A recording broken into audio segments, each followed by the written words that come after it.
원시국TV 핫스팟 르포.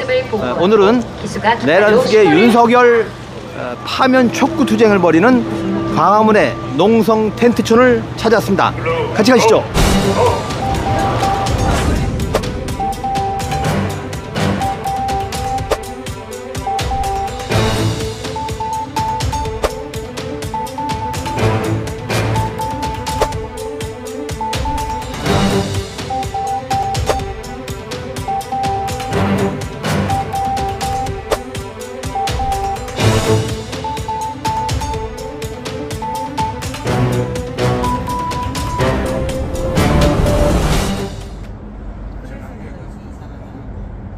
오늘 의장단 단식이 며칠째죠?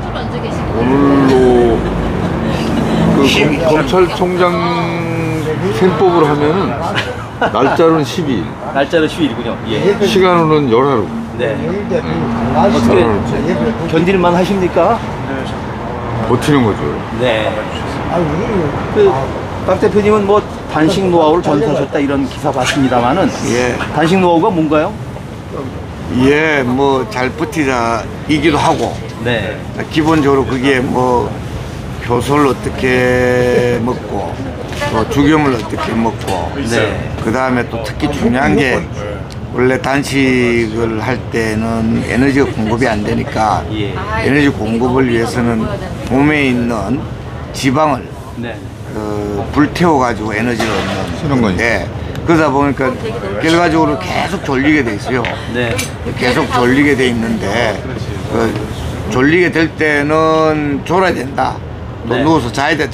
졸리는 게 정상이고, 그 다음에 졸릴 때는 누워서 잠시라도 자는 것이 좋고, 그 자는 시간 동안에 이제 에너지가 대사가 돼가지고, 지방이나 당류가 대사가 돼가지고 에너지가 만들어지는 거니까, 그래야 이제 정신이 싱싱해지는 거다. 네. 그리고 그 대사를 촉진해 주는 게 효소다. 효소가 에너지가 되는 게 아니고, 효소는 그래서 많이 먹는 게 아니고, 조금 적절하게 아침 저녁에 먹는 게 좋다. 이렇게 이런 이야기들까지 포함해서 잘 버티자. 그렇군요. 우리 박 대표님은 이제 본인이 그 농성단의 단식 조교라고 했는데 내가 단식 교수님이라고. 교수님. 근데 이제 우리가 여기 그 효소하고 특히 이제 감립차하고, 효소가 죽염 얘기하는 건가요? 아니 효소하고 감립차하고 죽염하고 요걸 좀 물처럼 많이 먹어요. 네. 먹고 저녁 때 되면은 의료지원단 젊은 의사 선생님이 와가지고 혈당 혈압 체크하고 이렇게 관리를 하는 상태인데, 지난주 금요일 날 선고가 유력하게 희망되다가 다시 한 주 후인 금요일이 좀 예측되고 있는 거거든요. 이런 상태에 와 있어서 이게 뭐 굉장히 버티는 상태입니다. 이게 여기서. 두 분 건강, 여기 의장단 전체의 건강을 위해서도 빨리 파면을 해야 할 텐데 말이죠. 그렇습니다. 예. 그런데 이렇게 질문을 드려보겠습니다. 헌재가 뭐 탄핵 심판을 지금 놓고 뭐 퇴장 평의 중이다. 뭐 이렇게 얘기를 하는데 결과 어떻게 전망하십니까? 결과는요, 뭐 8대 0으로 끝날 수밖에 없다. 뭐 법을 좀 아는 사람들은 네. 뭐 다르게 결론 내기는 어려울 거다. 네. 그건 뭐 거의 명확한데요. 네. 다만 아마 지금 이런저런 내부에서 지능적인 방법으로 시간을 끌고 있는 거 아닌가라는 그런 의구심을 좀 갖고 있습니다. 그래서 이번 주 21일 금요일에는 파면하는 겁니까? 뭐 99% 그래 돼야 된다고 보는데, 네. 뭐 하도 이런 이상한 일들이 많이 벌어지니까 구속 취소 이런 거 우리 어떻게 뭐 우리가 상상을 했겠어요? 이 이상한 일들이 많이 벌어지고 이렇게 또 길어질 거라고도 상상을 못했지요, 사실은. 왜냐 최우선적으로 심리해가지고 결론 내겠다고 했으면 벌써 끝났어야 되는 거예요. 그러니까 알 수가 없는 면들이 있어서 말하자면 많은 주권자들 국민들이 내란성 불안을 이제 계속 갖고 있는, 내란 우울증 얘기도 하더라고요. 내란 우울증도 있지만 내란성 불안이 또 굉장히 중요한 그런 현상 같아요. 시민들의 눈높이를 보면 지난번 박근혜 탄핵이 있었잖아요. 예. 10년 이내에. 그때에 비하면 그 범죄 우연 사실이 네. 차고 넘친다는 게 아주 시민들 공감대 형성돼 있는 수준이에요. 네. 이게 박근혜에 비하면 12번 탄핵도 돼야 된다 이러는 건데, 지금 자꾸 우려도 되고 예측되는 것처럼 헌법재판소마저 정무적 판단을 한다고 하면 나머지 다 이렇게 그 법 해석이나 법 행정 이런 것들이 흔들리니 이거를 기준 잡을 데가 없는 거예요 지금. 그래서 여쭤보는데. 그래서 헌법재판소라도 네. 정말 법에 의해서 정부적 판단이나 정적 이해관계 없이 객관적 판단하는 것이 아주 지금 중요한 상황입니다. 네, 국가 존망이 걸린 상태예요. 이 전적으로 공감합니다만은 만에 하나 헌재가 기각하거나 각하한다면 헌재 문 닫아야 하는 거 아닙니까? 뭐 헌재가 문 닫는다면 나라가 문 닫는 상황이죠. 사실은. 뭐 헌법 개정에서 헌재 없앨 수도 있죠. 뭐 그런데 그 판단을 다른 기관이 할 수 있죠. 정상적인 그 국민투표가 이루어질 시스템이 돌아가야지. 헌법도 개정해서 헌재를 없애는 것이지. 그 상황이 지금 공개되고 있는 거잖아요. 거기 헌재에 가서 딱 이제 기대를 하고 있는 건데, 헌재마저 무너지면 법치 민주 헌정 질서가 붕괴되는 거예요. 헌법 질서가 무너지는 거다. 그러니까. 헌법이 무너지는 거다.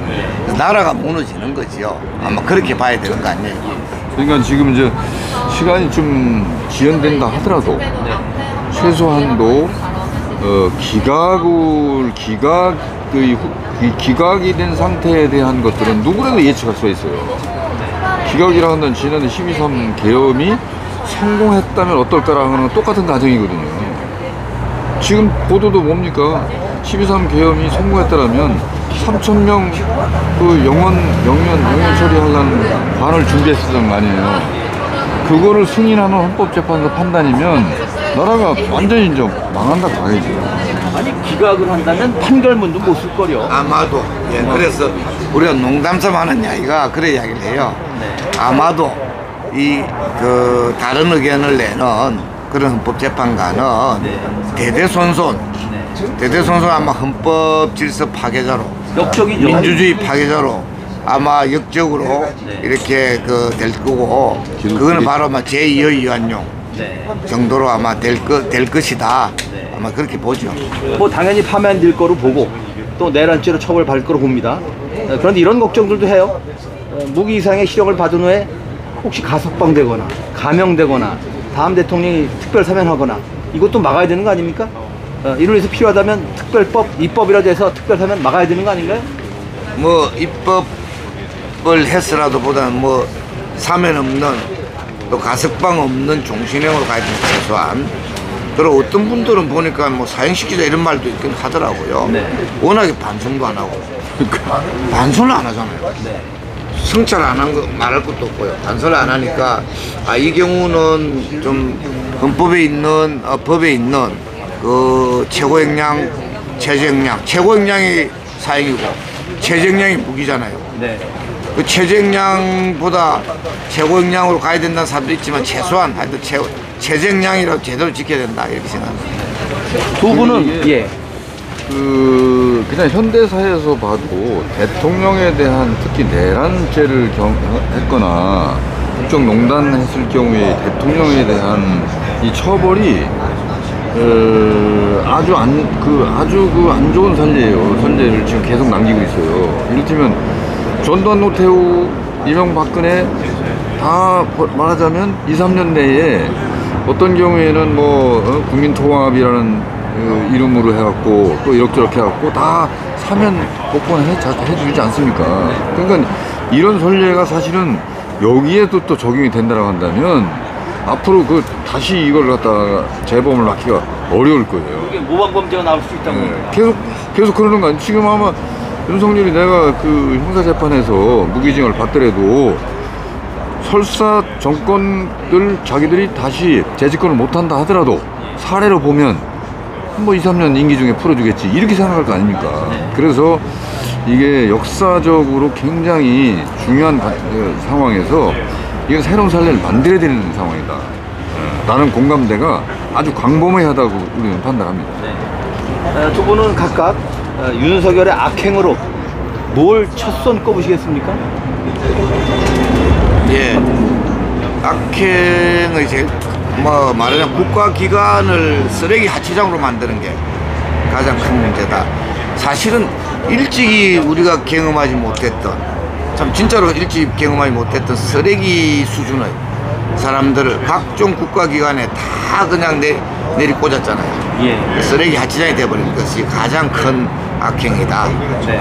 뭐 군대 동원해가지고 내란 뭐 일으키고 웃자고 한 거는 이미 다 알고 있느냐 이거. 예. 그거 말고도 가장 중요한 그거다. 그다음 두 번째로는 친일 내국 행위를 앞장서서 했다. 네. 이게 이제 굉장히 나라 팔아먹은 거나 마찬가지 예. 개념이다 이렇게 보는 거고요. 그렇습니다. 그래서 이 의장님도 좀 한두 가지 꼽아주시죠. 저는 지금 우리가 애써서 해방 이후에 애써서 독재, 부패, 군부 독재를 물리치고 우리 시민들의 저항으로 민주주의의 그 질서를 세워놨잖아요. 민주 헌정에. 그래도 전 세계적으로 모범적인 국가라는 평가를 받고 있는 수준까지 갔었는 건데 이것을 윤석열의 12.3 내란으로 말미암아 완전히 막 30년 한 세대 이전 87년 6월 항쟁 이전으로 돌려놓았어요. 윤석열이 시계를. 이게 설사 윤석열이가 이 법에 따라서 탄핵도 되고 또 죄를 받는다 하더라도 이 저지른 후과가 30년 40년 되돌아가는 게 3, 4년에 다시 복구가 될지라고 하는 거에 대해서는 정말 누구도 장담하지 못할 정도로 파괴되어 있는 거예요.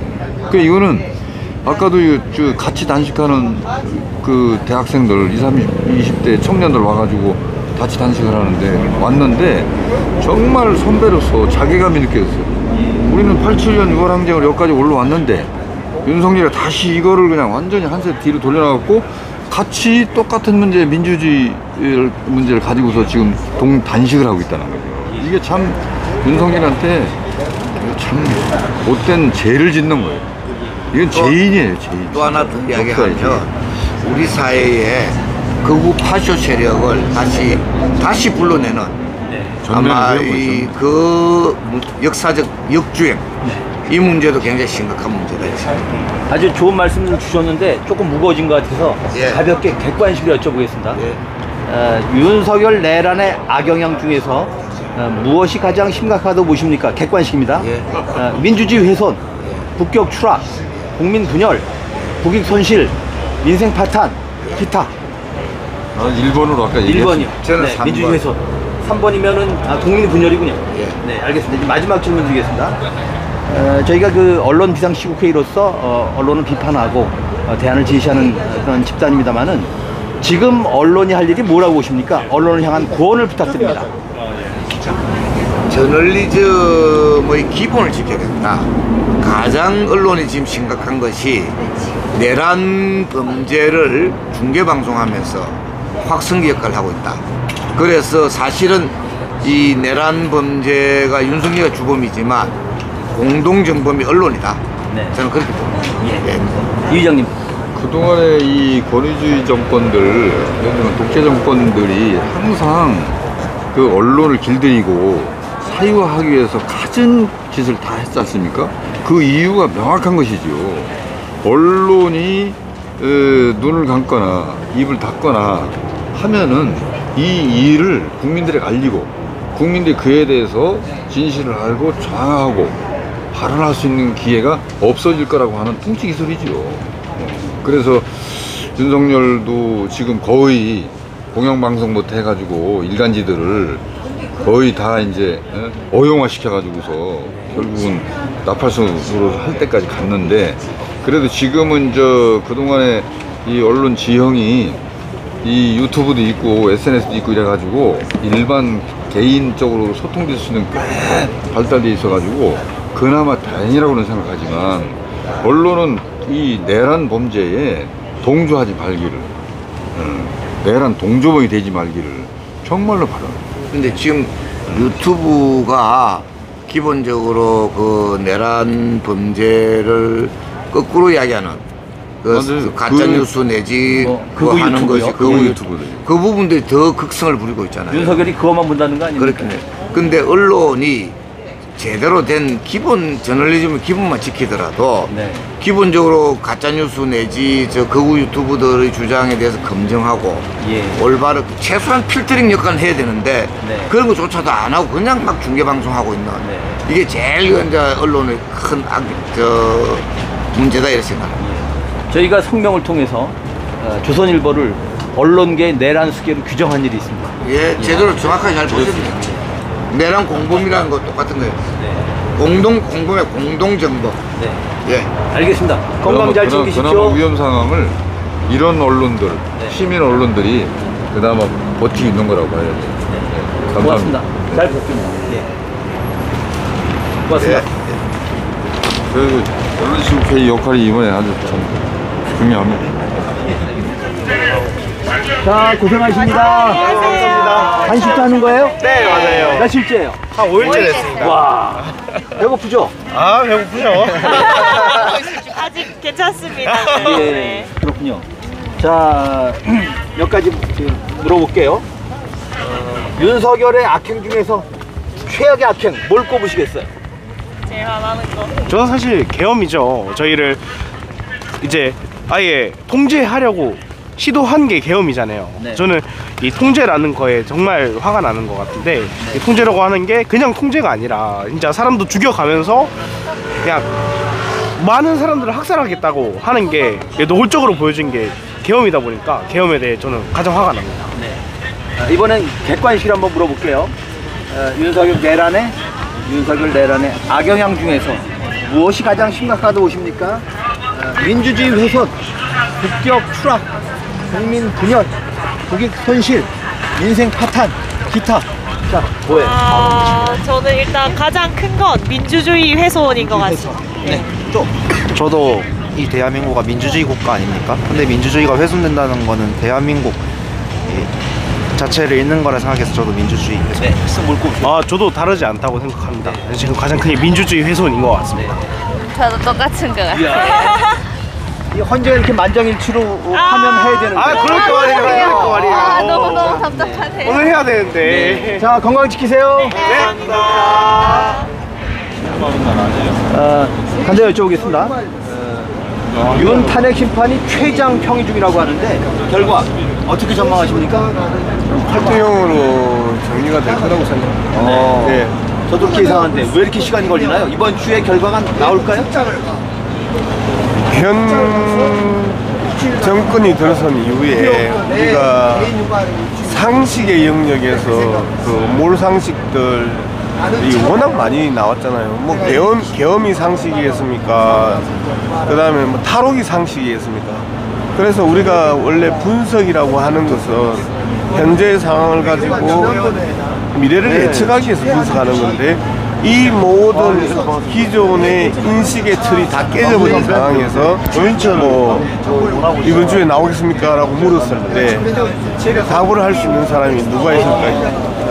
이 정권은 예측을 불가능하게 하면서 불확실성을 최악으로 만들어 놓은 사람이고 이 불확실성은 경제 영역에 있어서는 가장 치명적이거든요. 근데 정치 영역에서도 이렇게 전 국민들을 부글부글 끓게 하는 이 불확실성에 대해서 정말 그 헌법재판소를 둘러싸고 있는 제정치 세력들은 정말 심사숙고하고 책임져야 됩니다. 윤석열 파면 후를 준비할 텐데 말이죠. 네. 파면 후에 정치개혁, 사회개혁, 경제개혁, 대개혁을 해야 될 텐데 뭘 우선 꼽으시겠습니까?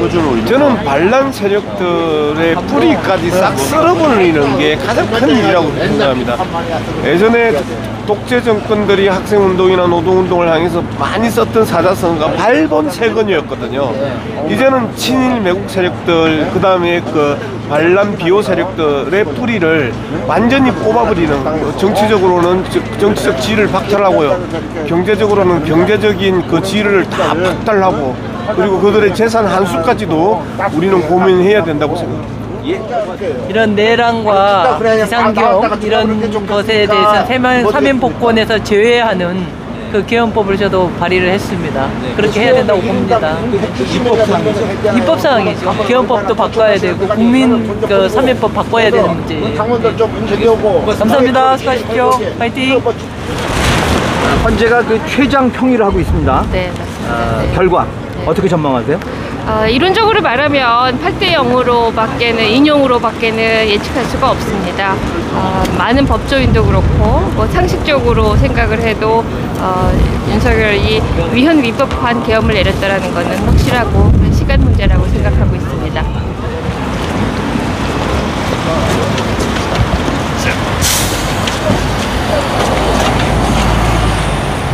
잠시만요. 자, 기자 여러분 조금만 좀 도와주세요. 조금만 좀 뒤로, 여기 조금만 좀.